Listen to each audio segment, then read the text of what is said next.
ভুবনে ব্রহ্মা ভুবনে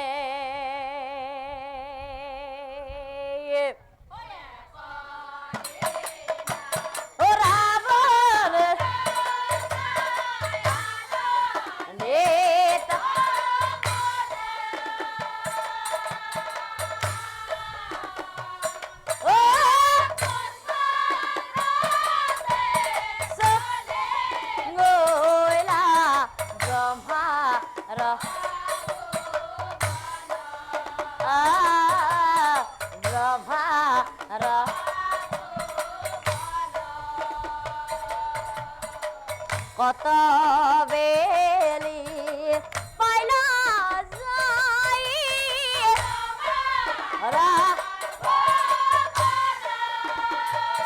ও রথর পর নামিলন্ত রজা লঙ্কে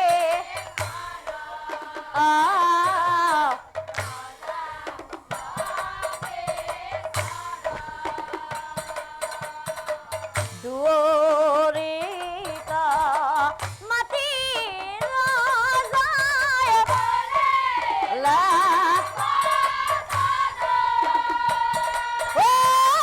ব্রহ্মার আগে কুয়া যায় মোরা আগা মোরা আগা ও একা ও কই নেতা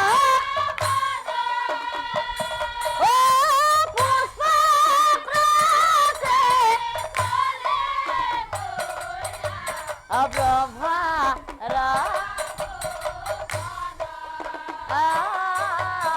ব্রহ্মা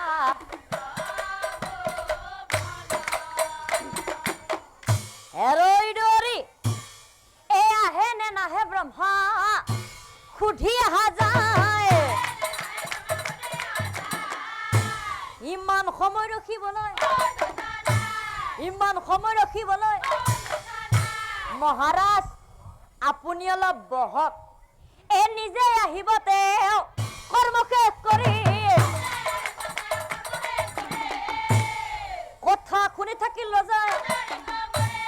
কথা শুনি থাকিল ৰজা ও বহু সময় বাচ্চা যাবলৈ ওলাই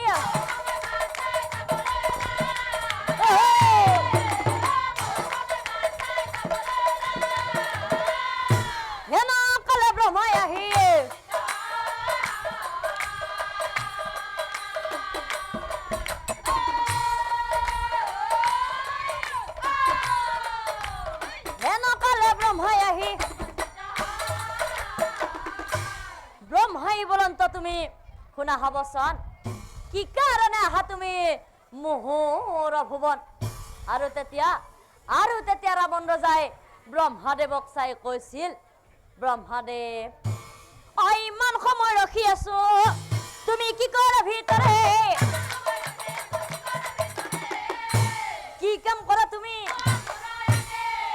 কৰা তুমি ও কথা শুনি ব্ৰহ্মাদেৱে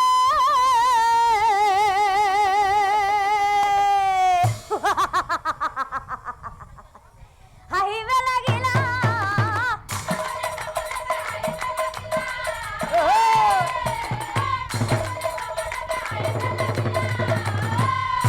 ৰাৱণ ৰজাক চাই পাছে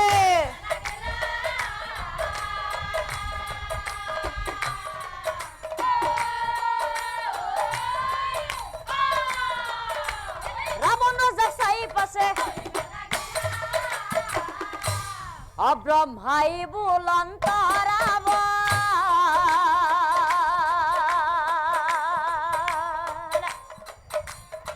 ও ৰাবণ শুনা কওঁ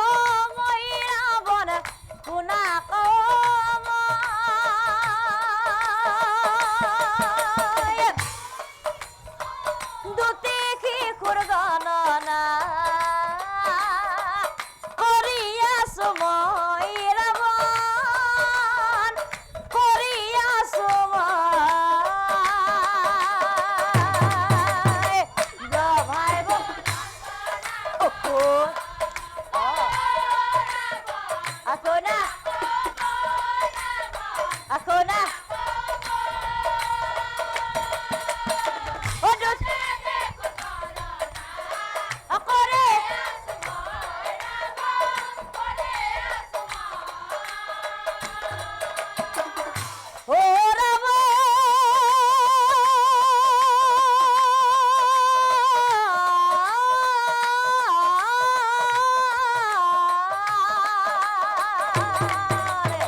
বৃন্দাবন ৰত্নপুৰ নামে গাঁওখনত দুঘৰ মানুহৰ ঘৰত এটা ল'ৰা আৰু এজনী ছোৱালী জন্ম হৈছে একেই সময়তে সেই ল'ৰা ছোৱালী হাল কি হ'ব জানা ৰজা এই ধৰ্মবান গুণবান হ'ব দুয়োজন গাঁৱৰ লোকে দুয়োজনক এই বহু সম্পত্তিৰ মালিক হ'ব দুয়ো তাতকৈ ডাঙৰ কথা কি জানা ৰজা যেতিয়াই সিহঁতৰ 15 বছৰ বয়স হ'ব